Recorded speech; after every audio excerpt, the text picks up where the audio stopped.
up, Taiwan? I'm Reece with news from here in Taiwan and around the world. An unmarked ship with a Chinese crew was intercepted in Taiwan's restricted waters on Sunday. As Chris Gorin reports, it's suspected of being part of China's grey zone operations, which have been ramping up in recent months. No name, no flag, and no home port. That's the status of a suspected Chinese civilian ship detained and under investigation by Taiwan's Coast Guard. The ship, intercepted inside Taiwan's restricted waters on Sunday, had 6 crew members, all of whom are suspected Chinese nationals, but none of them were carrying ID. On the ship was 500,000 liters of fuel, which the Coast Guard suspects was meant for refueling illegal fishing boats in Taiwan's restricted waters. The vessel and crew are now in Taipei harbor, where the investigation is underway. The incident is part of a slew of recent maritime activity from Chinese government and civilian vessels around Taiwan. The Coast Guard says it's part of China's gray zone strategy aimed at wearing down the country's defenses. That includes multiple instances of Chinese civilian ships cutting Taiwan's underwater internet cables in recent months. And just last week, Chinese Coast Guard vessels were chased out of Taiwan's restricted waters near its outlying Jinmen Islands. When you combine China's frequent military drills with the flurry of recent civilian incidents, it adds up to a lot of pressure on Taiwan's Coast Guard and military. Scott Huang, Eason Chen, and Chris Gorin for TaiwanPlus. China has unveiled a new kind of deep-sea cable cutter. The South China Morning Post says the device is intended for research, but with several cables recently cut around Taiwan, many are skeptical of China's intentions. For more on this, Jaime Ocon spoke to Jonathan Woolberg. He's the Associate Director of Taiwan Security Monitor, an open-source research initiative at George Mason University. So what can you tell us about this new kind of cable cutter that China has reportedly unveiled? So one of the important things to note is that this is actually different than a lot of the other methods that they've used for cable sabotage in the past. And so up until this point, what China's been doing and what everyone's been doing for undersea cable sabotage is using a sort of towed anchor that drags behind a ship that's on the surface. And it looks like an anchor, it kind of goes behind, and as the ship crosses the cable, it hits it and it drags it, and it's what sabotages it. What's different with this is it's actually at a different depth, and this is being attached to a submersible device. It's on a submarine, and it's almost like a chainsaw just attached to a submarine. So this new technology can work at up to 4,000 meters, which is pretty significant, because what it means is that it allows operation further away from the shore. So in gaining this kind of capability, do you think that we're going to see a more organized or concerted effort from China to find and sabotage Taiwan's undersea cables? The pattern of incidents here really suggests a deliberate effort. And also, Chinese state media has been talking all about this and showing the abilities. And they're not just talking about the abilities for civilian use. They're talking about its abilities to disrupt cables. Since 2023, Taiwan's experienced numerous undersea cable disruptions. And at Taiwan Security Monitor, the research group that I've been working with, we've been collecting data and tracking incidents of this cable sabotage and actually locating where this has all taken place. And prior to this, a lot of the stuff's taken place in shallow waters, closer to the landing stations. And with the submarine capabilities, we're probably going to see a lot of these newer incidents coming in deeper waters. And the ocean's a pretty big place, even if it's just the Taiwan Strait. And so what's difficult is it's not happening 1 or 2 kilometers away. It's often happening a little bit further out. And the further out you get, the more difficult it becomes to see that, just because you're watching from a very broad view. So aside from deploying more ships and being more vigilant, what else can Taiwan do to combat these gray zone operations? And so when there's an incident, be the first party to produce information on it, be the first party to send out articles, to have interviews, to have photos of the ships, because when you allow China to do this, you're giving them the ability to start the story. And it really makes Taiwan look like the boy who cried wolf. Another thing that it does is it gives China more credibility when it takes it away from Taiwan.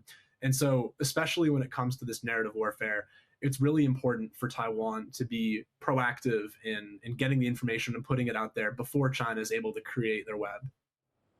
That was Jonathan Woolberg, Associate Director of Taiwan Security Monitor. Amid growing threats from China, more people in Taiwan are stepping up to protect their country, turning to civil defense groups for training. Sandy Chi takes us to a drill in Taipei.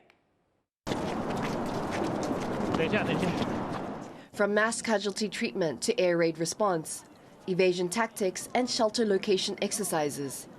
This is the 5th Blue Magpie operation, a civil defense exercise. aiming to prepare Taiwan citizens for potential wartime emergencies and disasters. 我们的演训，它采取无脚本，因为唯有无脚本的状况，这样子的训练才是最真实的。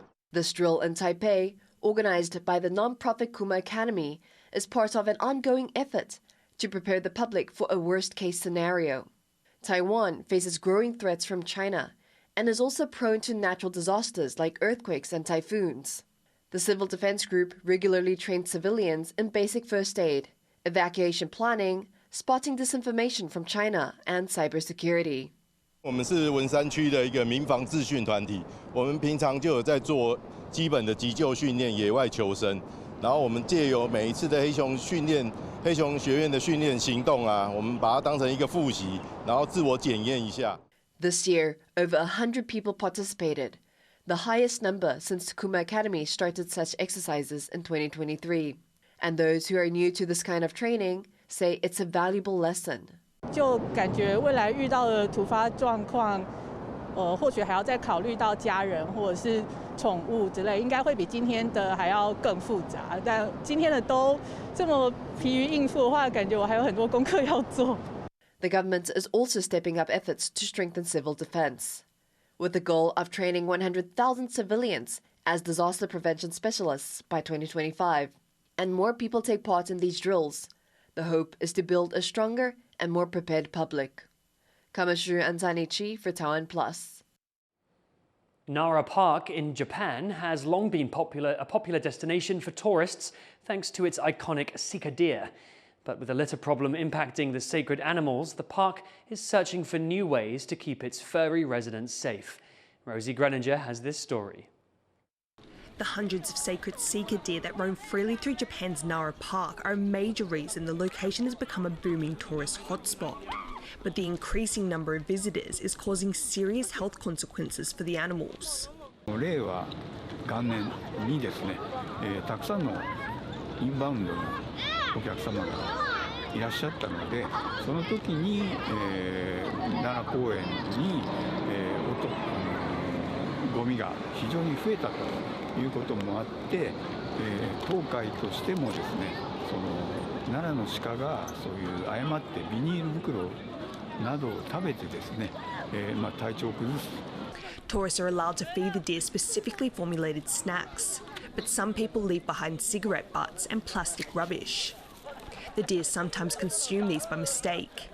The issue has become so bad that plastic waste has caused the death of at least 9 deer. 消化せずに溜まってしまって、消化不良で衰弱してしまうということにもなりかねませんので。The lack of trash bins doesn't help the situation. The park banned public bins 4 decades ago to stop the deer scavenging in them for food.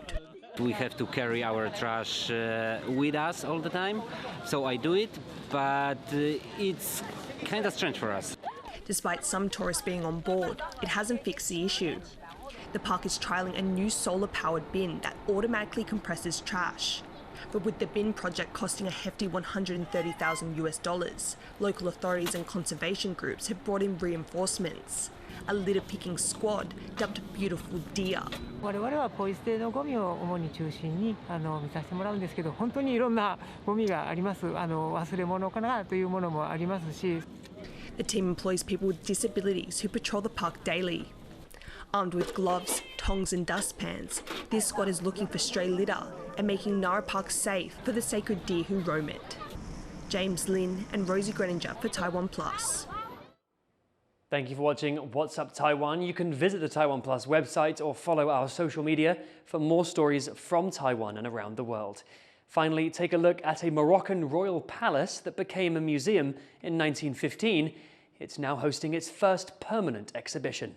I'm Reece. Take care and see you next time.